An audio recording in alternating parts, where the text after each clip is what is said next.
अज़ीज़न मोहतरम, आज के जुमाअतुल मुबारक में जिस हवाले से गुफ्तगू की जाएगी वो है हज बैतुल्लाह की अहमियत व फ़जीलत और उसका फ़लसफ़ा। ये वो महीने चल रहे हैं कि जिनको अशहर हुरम कहा जाता है, तमाम महीनों में ये अफजल हैं। उसकी वजह यह है कि लाखों आज़मीन हज दुनिया के हर कोने से मुसलमान अपने ईमान और जज्बे को लिए सुन्नत इब्राहीमी को पूरा करने के लिए बैतुल्लाह का रुख करते हैं। और वो सुन्नत जो हज़रत इब्राहीम अलैहिस्सलातु वस्सलाम और हज़रत इस्माईल अलैहिस्सलातु वस्सलाम की है, उस सुन्नत का जज्बा तमाम मुसलमानों के दिलों में है और वो अपना माल और अपना जान लगाकर अल्लाह के घर यानी बैतुल्लाह, मक्का और मदीना उनकी ज़ियारत को जाते हैं।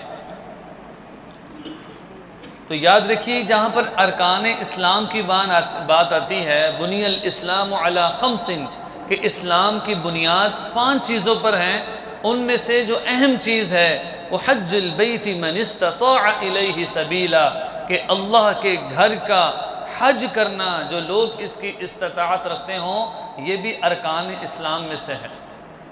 जिस तरह नमाज इस्लाम का रुकन है, रोज़ा इस्लाम का रुकन है, ज़कात इस्लाम का रुकन है, तो पिलर ऑफ इस्लाम उनमें से एक हज भी है। तो अज़ीज़ान मोहतरम, बाकी जो इबादत हैं, कोई इबादत माली इबादत है तो कोई इबादत बदनी है। अगर ज़कात की बात करें तो ज़कात कौन सी इबादत है? माली इबादत है। अल्लाह ने सालाना फ़र्ज़ की है तो अपने माल को पाक करने की नीयत से अल्लाह के दिए हुए माल में से ये ख़र्च करता है, तो ये माली इबादत है। इसका अल्लाह ने इसको हुक्म दिया कि ये माली इबादत है, ये तुम करो, इसके बदले में अल्लाह और बरकत अता फरमाए। और इसी तरह जब हम नमाज़ पढ़ते हैं तो नमाज कौन सी इबादत है? ये बदनी इबादत है। मेरा बदन, मेरी जान इस्तेमाल होती है। मैं अल्लाह के लिए 5 वक़्त मस्जिद में आकर एहतमाम से नमाज़ पढ़ता हूँ, तो ये बदनी इबादत है। रोज़ा है, ये बदनी इबादत है। इसने अपने बदन को खाने पीने और ख्वाहिश पूरा करने से रोक रखा है। लेकिन अज़ीज़न मोहतरम, जब बात आती है हज बैतुल्लाह की, तो ये खाना काबा का तवाफ़ करना, हज करना, अल्लाह के हुक्म को पूरा करना, ये इस्लाम का 5वां रुकन, ये ऐसा अजीम रुकन है कि इसमें अल्लाह ने माली इबादत को भी रख दिया, जानी इबादत को भी रख दिया, और इसी तरह अल्लाह ने बातनी इबादत को भी रख दिया। इंसान माल लगा कर जाता है, ये माली इबादत हो गई।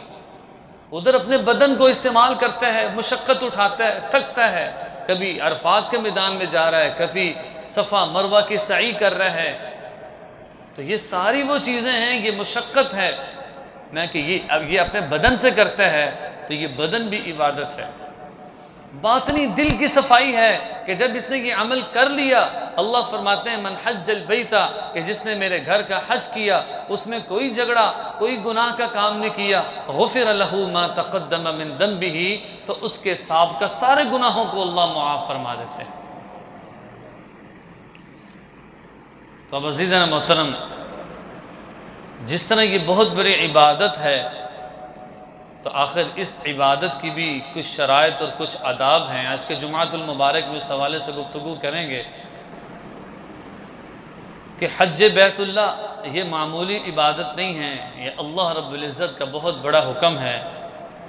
और ये याद रखना चाहिए कि ये इबादत अल्लाह जिस बंदे को बुलाएं और अल्लाह जिस बंदे की कबूलियत लिखें, वो अल्लाह की बारगाह में हाजिर होता है। पैसे का मामला नहीं है कि आदमी कहें जी पैसे हो गए तो मैं अल्लाह के जाऊंगा। अल्लाह से मांगे, और ये कबूलियत की बात है। जिसको अल्लाह ने अपने घर में आना मुक़द्दर में लिखे है, उसकी अल्लाह के यहाँ कबूलियत हो गई तो अल्लाह उसको बुला कर रहेंगे। हाँ, इंसान के अंदर तलब सादिक हो, एक सच्ची तलब इसके दिल में हो, तो इसके बदले में अल्लाह ज़रूर इसको अपने घर बुलाएंगे। अब उलमा ने इसकी शराइत लिखी हैं कि हज बैतुल्लाह की कुछ शराइत हैं। इससे मुराद क्या है कि सबसे पहली चीज़ मुसलमान होना है। ज़ाहिर गैर मुस्लिम तवाफ़ भी करे, चक्कर भी लगाए, उसका कोई एतबार नहीं है। मुसलमान को अल्लाह ने यह अज़ीम दौलत अता की है कि वो अल्लाह के अज़ीम घर का तवाफ़ करेगा। तो इसलिए हमें मुसलमान होना और दिल व जान से अल्लाह को और अल्लाह के रसूल की इताअत का जज्बा लेकर जाना। और दूसरी चीज़ आक़िल और बालिग़ होना। एक सहाबिया के बारे में आता है, उन्होंने हज किया और साथ अपने छोटे बच्चे को भी हज कराया। अपने बच्चे को उठाकर पूछा, या रसूल अल्लाह, मैंने तो हज किए है, क्या मेरे इस बच्चे का भी हज हो गया? आप सल्लल्लाहु अलैहि वसल्लम ने फरमाया, इसके हज का तुझे तो अजर मिला है, लेकिन इसके ज़िम्मे जो हज की ज़िम्मेदारी और जब फ़र्ज़ियत होगी तो वो बचपन में हज करने से साक़ित नहीं होती। इसको अजर मिला है, इसके माँ बाप को इसका अजर मिला है, लेकिन इससे फ़र्ज़ियत ख़त्म नहीं हुई। इससे ये पता चला कि अगर कोई छोटा बच्चा साथ लेके जाते हैं, वो उम्रा कर लेता है, उसको माँ बाप को सवाब मिलता है, हज करवा देते हैं, तो बाद में ये समझा जाता है कि इसने तो बचपन में ही हज कर लिया था। ऐसी बात नहीं है। हज का ताल्लुक़ बुलूगत के बाद से है। जब ये बालिग़ होगा, अल्लाह के सारे अहकाम इस पर मुतवज्जे हैं। अब इस पर हज बैतुल्लाह फ़र्ज़ है। हर आदमी ये नियत करे कि मैं उलमा से पूछूंगा कि मेरे ऊपर हज फ़र्ज़ तो नहीं है। जिस तरह आदमी नमाज जिस पर फ़र्ज़ ना पढ़े गुनाह मिलता है कि नहीं मिलता, इसी तरह एक आदमी पर हज फ़र्ज़ है लेकिन हज नहीं कर रहा तो उसका भी उसी तरह गुनाह है जिस तरह नमाज छोड़ने का गुनाह। तो इसलिए आप सल्लल्लाहु अलैहि वसल्लम ने फरमाया कि जब बुलूगत के बाद जो हज करेगा उसके हज करने का एतबार है। तो दूसरी शर्त क्या होगी? आकिल भी हो, बालिग़ भी हो। तो इसी तरह हज के फ़राइज़ के बारे में आप सल्लल्लाहु अलैहि वसल्लम ने फरमाया, अल हज वल उम्रत लिल्लाह, कि हज और उम्रा ये अल्लाह के लिए करो। क्या मतलब? ये नीयत रखें कि खालिस अल्लाह की रज़ा के लिए मैं जा रहा हूँ, लोगों को दिखलावा या अपने नाम के साथ कुछ लगाना ये नीयत ना हो। उसकी वजह क्या है? इन्नमल अअमालु बिन्नियात, सारे अमलों के जो बुनियाद है, जो जान है, वो क्या है? नीयत है। जब नीयत अच्छी होगी अल्लाह थोड़े अमल पर राज़ी हो जाएंगे, लेकिन जब नीयत ख़राब होगी, नीयत गलत होगी, मैं कि वो इतनी मुशक्क़त से मेहनत से किया हुआ अमल रायगाह चला जाएगा। इसलिए रसूलुल्लाह सल्लल्लाहु अलैहि वसल्लम ने बेशुमार रिवायात में आप सल्लल्लाहु अलैहि वसल्लम से इसकी फ़जीलत और अहमियत के बारे में सवाल किया गया, तो आप सल्लल्लाहु अलैहि वसल्लम ने फरमाया कि ये अल्लाह का हुक्म है, ये इस्लाम का रुकन है, इसको ज़रूर करो। जहाँ पे अल्लाह रब्बुल इज़्ज़त ने हुक्म दिया अल हज्जु अशहुरुम मालूमात, कि हज के मशहूर मुतअय्यन महीने हैं, फ़मन फ़रज़ फ़ीहिन्नल हज्जा, जिसने नीयत की कसद की इसमें हज करने का, फ़ला रफ़सा वला फ़ुसूक़ा, तो वो ना लड़ाई झगड़ा करे, वला जिदाल फ़िल हज्जी, और न वो लड़ाई झगड़ा कराएगा। फरमाया वतज़व्वदू, तुम तोशा ले लो। सहाबा ने पूछा, या रसूलुल्लाह हमारे पास तो इतना पैसा नहीं है, ऊँट नहीं है, घोड़े नहीं है, तोशा के हम क्या ले सकते हैं? तो फ़ौरन अल्लाह ने जवाब दिया, वतज़व्वदू फ़इन्न खैर ज़ादि तक़वा, सबसे बेहतर जो तोशा है वो तक़वा है। अब सहाबा सवाल पैसे के बारे में कर रहे हैं, तो इससे ये पता चला कि इसका ताल्लुक़ तक़वे के साथ है, इसका ताल्लुक़ अल्लाह की क़ुर्बत के साथ है, पैसे और पैसे की जैसी चीज़ों के साथ नहीं है। ये कबूलियत की बात है, जिसको अल्लाह कबूल करेंगे उसको लाज़मी बुलाए। तो इसलिए वतज़व्वदू फ़इन्न खैर ज़ादि तक़वा, तुम तोशा ले लो, और तक़वा बेहतरीन तोशा है कि जो अल्लाह और उसके रसूल के लिए तक़वा इख्तियार करेगा, वयरज़ुक़हु मिन हैसु ला यहतसिब, अल्लाह उसको ऐसी जगह से रिज़्क़ देंगे वो उस वहम गुमान भी उसका नहीं होगा। वमन यत्तक़िल्लाह यजअल लहू मख़रजा, जो अल्लाह के लिए तक़वा इख्तियार करे अल्लाह उसके लिए निकलने के रास्ते पैदा फरमा देते हैं। और आगे फरमाया वयरज़ुक़हु मिन हैसु ला यहतसिब, और उसके बाद अल्लाह उसको रोज़ी भी देते हैं। कहाँ से दे रहे होते हैं? ला यहतसिब, उसको कोई गुमान नहीं होता। इसी को रिवायत में हज़रत आयशा सदीक़ा रज़ियल्लाहु अन्हा से एक रिवायत है, वो फरमाती हैं कि रसूलुल्लाह सल्लल्लाहु अलैहि वसल्लम ने फरमाया कि अल्लाह ताला ने तुम में जो चीज़ अफजल बनाई है वो है गौरन फिल जिहादी, कि अल्लाह के रास्ते में जिहाद करना और खाना काबा का हज करना। ये अल्लाह ने उम्मत मुस्लिमा के एजाज़ात में से एक एजाज़ रखा है, सो लिहाजा कोई इसका इनकार नहीं कर सकता। इसलिए एक वो रिवायत में है कि ये जो हज है, बस औकात जहन में आता है पैसे कम हो गए, मैं कि ये जो हज है ये फ़कीरी को दूर करता है। एक रिवायत में, मुस्लिम की रिवायत है कि आप सल्लल्लाहु अलैहि वसल्लम ने फरमाया कि अवीमुल हज वल उम्रा, कि तुम मुसलसल हज उम्रे करो, और फरमाया कि मुसलसल हज उम्रा करना ये इंसान की गुर्बत और फ़कीरी को ख़त्म करता है।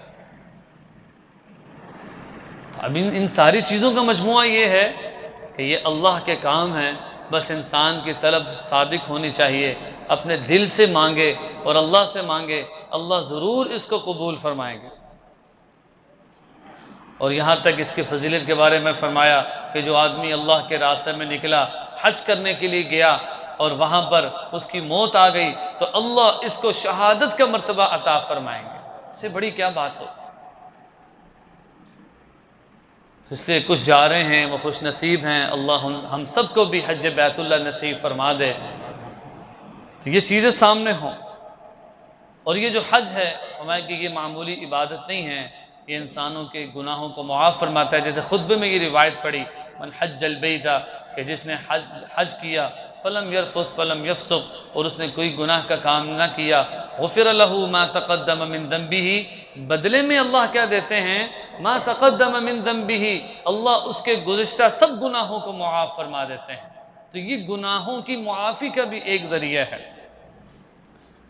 हज़रत अम्र इब्न आस रज़ी अल्लाहु अन्हु एक सहाबी हैं, उनसे रिवायत है, फरमाते हैं कि रसूलुल्लाह सल्लल्लाहु अलैहि वसल्लम ने फरमाया कि जब अल्लाह ने मेरे दिल में मोहब्बत पैदा की और मैंने इस्लाम कबूल किया, तो हुज़ूर सल्लल्लाहु अलैहि वसल्लम की खिदमत में मैं हाज़िर हुआ और मैंने आप सल्लल्लाहु अलैहि वसल्लम से पूछा कि या रसूल अल्लाह, कोई ऐसा अमल बता दीजिए कि जिसको मैं करूं और अल्लाह मुझे मेरे लिए जन्नत का रास्ता आसान फरमा दें। तो वो सहाबी फरमाते हैं कि आप सल्लल्लाहु अलैहि वसल्लम ने फरमाया, एक अमल है जो वो करता है अल्लाह उसके साबिक़ा गुनाहों को मुआफ़ फरमा देते हैं। फिर आप सल्लल्लाहु अलैहि वसल्लम ने चंद चीज़ों का नाम लिया, उनमें आप सल्लल्लाहु अलैहि वसल्लम ने हिजरत भी फरमाई और ये फरमाया हज बैतुल्लाह करना भी, कि ये इंसान के साबिक़ा सारे गुनाहों को मुआफ़ कर देता है। हज़रत अम्र इब्न आस रज़ी अल्लाहु अन्हु फरमाते हैं, फिर मैंने आप सल्लल्लाहु अलैहि वसल्लम के कहे के मुताबिक हज बैतुल्लाह भी किया। अब अज़ीज़ान मोहतरम, आखिर में एक दो बातें। सबसे पहली बात, एक तो अभी ये हुआ कि इसकी अहमियत है, कुरान पाक में भी है, बेशुमार रिवायात हैं, और आप सल्लल्लाहु अलैहि वसल्लम ने ख़ुद किया, सहाबा को हुक्म दिया, ताबईन तबा ताबईन ने इसका अहतमाम किया। अब इस मजलिस में भी चंद हैं जो हज के लिए जा रहे हैं, तो अब जो आज़मीन हज हैं उनके लिए किन चीज़ों को मलहूज़ ख़ातिर रखना ज़रूरी है। अल्लाह की तरफ से जब बुलावा आ गया उसके बाद उन्होंने किन चीज़ों का एहतमाम करना है। सबसे पहली चीज़, जिस तरह पहले भी अर्ज़ किया, वमा उमिरु इल्ला लियअबुदुल्लाह मुखलिसीन लहुद्दीन, अल्लाह ने फरमाया वमा उमिरु इल्ला लियअबुदुल्लाह। सो बैगिना की आयत है कि मुझे ये इस बात का हुक्म दिया गया है कि मैं हर अमल को खालिस अल्लाह ही के लिए कर लूँ। तो ये वही बात आ गई, इन्नमल अमालु बिन्नियात, कि सबसे पहले नीयत हो कि मैं अल्लाह से अपने गुनाहों की मुआफ़ी की दरख्वास्त करने के लिए जा रहा हूँ। सबसे पहली चीज़ नीयत हो। और उसके बाद दर्जा ये आता है कि एक हदीस में आप सल्लल्लाहु अलैहि वसल्लम ने फरमाया कि एक आदमी बड़ी लंबी दुआ करता है, लेकिन फरमाया वमतअमहु हरामुन वमशरबहु हरामुन फ़अन्ना युस्तजाबु लहू, वो अल्लाह से दुआएं करता रहता है लेकिन वो भी सोचता है कि मेरी दुआएं कबूल क्यों नहीं होती। तो फरमाया इन्नल हलाल बैयिन व इन्नल हराम बैयिन, उसकी दुआएं इसलिए कबूल नहीं होती कि उसके मुंह में लुक़्मा हराम जा रहा होता है। तो इसलिए एक तो ये नीयत हो कि हलाल कमाई से अल्लाह के घर की ज़ियारत करने की नीयत कर, हलाल कमाई से। फिर ही अल्लाह रब्बुल इज़्ज़त इस अमल को इस अपनी क़ुर्बत का ज़रिया बनाएंगे। तो इसलिए फरमाया हदीस में कि ये कैसे हो सकता है कि लंबी दुआएं करता रहे और ये सोचे कि मेरी दुआ कबूल क्यों नहीं होती, मैं कि उसके पीछे क्या चीज़ कार फरमा है, वो हलाल रोज़ी का ना होना। जब हलाल रोज़ी होगी अल्लाह इसमें बरकत रखेंगे और ये चीज़ अल्लाह की क़ुर्ब का ज़रिया बन जाएगी। और ये नीयत करे कि ये जो हज है अल्लाह सारे गुनाहों की बख्शिश का। बहुत से हमने ऐसे लोग देखे कि जो उम्रे पे गए, हज पे गए, अल्लाह ने उनकी ज़िंदगियों को बदल गया। पहले नमाज़ों का अहतमाम नहीं था, अल्लाह के दरबार में हाज़िर हुई, उनके दिल में अल्लाह ने अपना ईमान का नूर पैदा किया, नमाज़ों का अहतमाम हो गया, रोज़ों का अहतमाम हो गया। वो जो अमल नहीं थे अल्लाह ने उनको हिम्मत दे दी उन आमाल को करने की। बहुत सारे ऐसे हैं। इसी तरह हज के जो मकासिद हैं उन मकासिद को उन मकासिद को पूरा किया जाए। दुआओं का अहतमाम है, ख़ास तौर पे दुआओं का अहतमाम हो हज के मकासिद को पूरा करने। तो ये वो सारी चीज़ें हैं कि जो करने की हैं। अब मकसद दुआओं का अहतमाम और दिल से दुआ मांगना। हज्जाज बिन यूसुफ के बारे में आता है, बड़ा जालिम बादशाह था, वो अपनी मर्ज़ी करता था। उसका मनपसंद जो शुगल था वो कत्ल करना था, लोगों को कत्ल करता था, यहाँ तक कि बहुत से सहाबा को शहीद किया। तो एक मरतबा खाना काबा का वो तवाफ़ कर रहा था, उसने देखा कि मताफ में एक नबीना शख्स है जो बैठकर अल्लाह से दुआ कर रहा है। हज्जाज बिन यूसुफ अपने खुदाम के साथ था, उसने उस नबीना को ठोकर मारी और पूछा तुम क्या मांगता है? कहा कि मेरी आंखें नहीं हैं, मैं मताफ में बैठा हूँ खाना काबा के सामने, अल्लाह से बनाई मांग रहा हूँ। हज्जाज बिन यूसुफ कहने लगा कि मेरे चंद चक्कर हुए हैं, मैं 7 चक्कर पूरे करके आऊँगा, अगर तुम्हारी बिनाई वापस न लौट कर आई तो मैं तुम्हें कत्ल कर दूँगा। अब ये शख्स बड़ा परेशान हुआ कि पहले तो आंखें नहीं थीं, अब तो जान का भी ख़तरा है, ऐसा ना हो मेरी बिनाई वापस न लौटे, मुझे कत्ल कर दे। उसने ज़ारो क़तार रोना शुरू कर दिया और दिल से अल्लाह से मांगना शुरू कर दिया कि या अल्लाह, पहले तो मेरी बिनाई का मसला था, मैं नबीना, मेरी आंखें नहीं थी, अब अगर आपने मुझे बिनाई वापस ना लौटाई तो ये जो हज्जाज है ये मुझे जान से मार देगा। किताबों में आता है ज़ारो क़तार रोने लगा, दिल से उसने दुआ मांगी। जब हज्जाज बिन यूसुफ ने 7 चक्कर पूरे करके उसके पास आया तो देखा वाक़अतन अल्लाह ने उसकी बनाई को लुटा दिया। जो 7 खुद्दाम थे उन्होंने पूछा कि ये क्या मामला है? तो हज्जाज कहने लगा कि हमने बड़ों से ये सुना है कि जो आदमी सिर्फ ज़ुबान से दुआएं मांगते रहता है, दिल उसका साथ नहीं देता, तो वो दुआ कबूल नहीं होती जब तक दुआ दिल से ना निकले।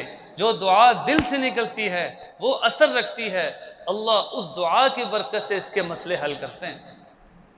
पहले ये मांगता रहा, ऊपर से मांगता रहा, लेकिन जब इसने दिल से अल्लाह से मांगा तो वाक़अतन अल्लाह ने इसकी सुनी और इसके मसले को अल्लाह ने पूरा किया। हज हमें सिखाता क्या है, सबक क्या देता है? सबसे पहले हमें तौहीद का सबक देता है। क्या कि तमाम आज़िमीन हज लब्बैक अल्लाहुम्मा लब्बैक लब्बैक ला शरीक लक लब्बैक, अल्लाह हम हाजिर हैं। गोया कि पूरी इंसानियत अल्लाह की तौहीद का इकरार करती है। तो ये हमें इस्लाम और हज सबक सिखाता है कि अल्लाह की तौहीद का इकरार ये ज़रूरी है। और उसके बाद मुसावात हैं। आपने देखा होगा सब एहराम में हैं, किसी को अच्छे कपड़े पहनने की इजाज़त है, अपने मर्जी के कपड़े पहन ले, नहीं, मुसावात है। मैदान अरफात है, मुज़दलिफ़ा है, सई है, सब मुसलमान बराबर हैं, वहाँ किसी को किसी पर कोई फ़ौक़ियत नहीं है, सब अल्लाह के दरबार, ये मुसावात है। और उसके बाद शुक्र है कि अल्लाह ने एक माल इसको अता किया, उसके बदले में ये वहाँ पहुँचा। फिर दूसरा शुक्र क्या है, अल्लाह ने इसको क़ुव्वत दी, जिस क़ुव्वत की वजह से इसने सारे अरकान को सही तौर पर अदा किया। और फिर ये हज हमें सिखाता है सब्र करना, बर्दाश्त करना, कि जब हम वहाँ मुशक्क़त उठाते हैं, वहाँ पर हम भागते हैं, दौड़ते हैं, कभी इधर कभी उधर। हज के अय्याम मुशक्क़त वाले अय्याम हैं, जब उन पे सब्र करता है तो ये वहाँ से सबक लेके आता है कि अपनी ज़िंदगी के अंदर भी सब्र को पैदा करना है।